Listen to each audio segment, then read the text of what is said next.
In a historic decision, the Supreme Court delivered a decisive check on executive power, ruling that former President Donald J. Trump overstepped his authority by imposing sweeping tariffs under a national emergency. The court's 6-3 majority opinion dismantles a key pillar of the Trump administration's trade strategy, sending a clear message. The power to tax and regulate foreign commerce belongs to Congress, not the president. Chief Justice Roberts, writing for the majority, emphasized that while the president holds significant power in foreign affairs, creating new tax regimes requires explicit congressional consent. The ruling is one of the most significant judicial rebukes of presidential authority in modern history, with far-reaching implications for American foreign and economic policy. Free trade advocates and constitutional scholars hailed the decision as a necessary course correction. For years, presidents have used emergency declarations to bypass Congress.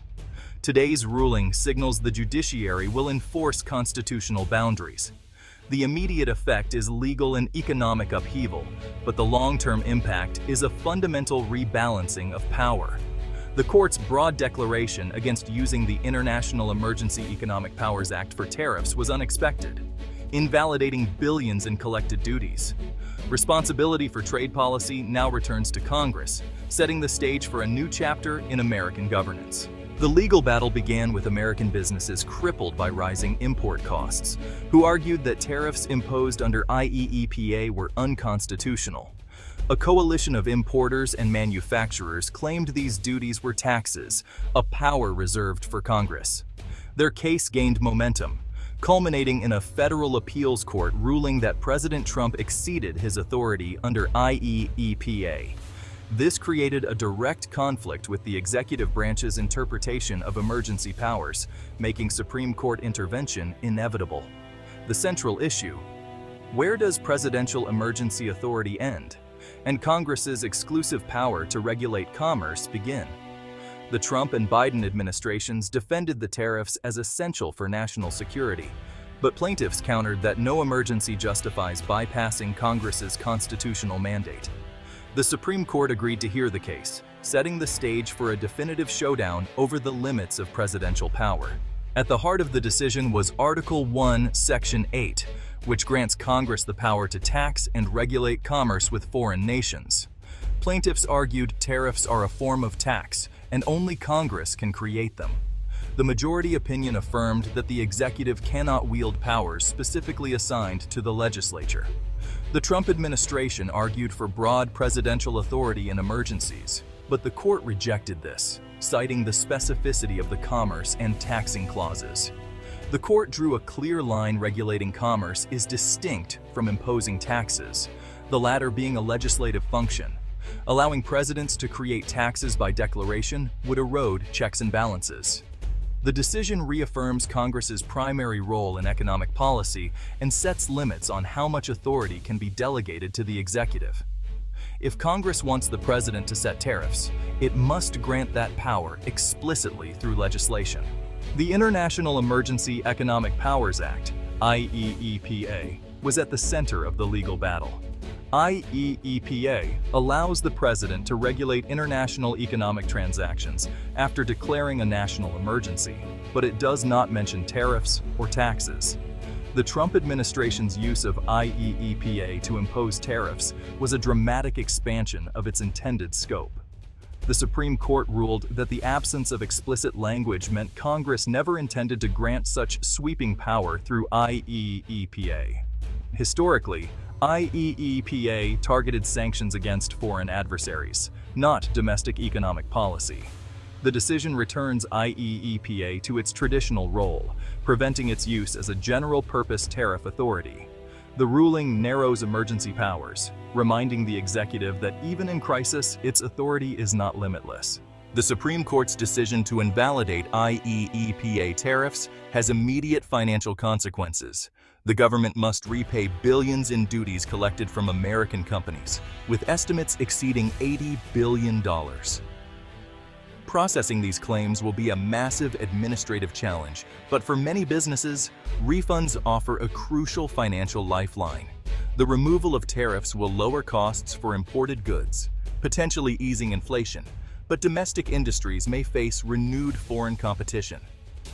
The ruling introduces market uncertainty as supply chains adjust. The sudden loss of tariff revenue and repayment obligations create a fiscal hole Congress must address. This could complicate budget negotiations and require new revenue sources.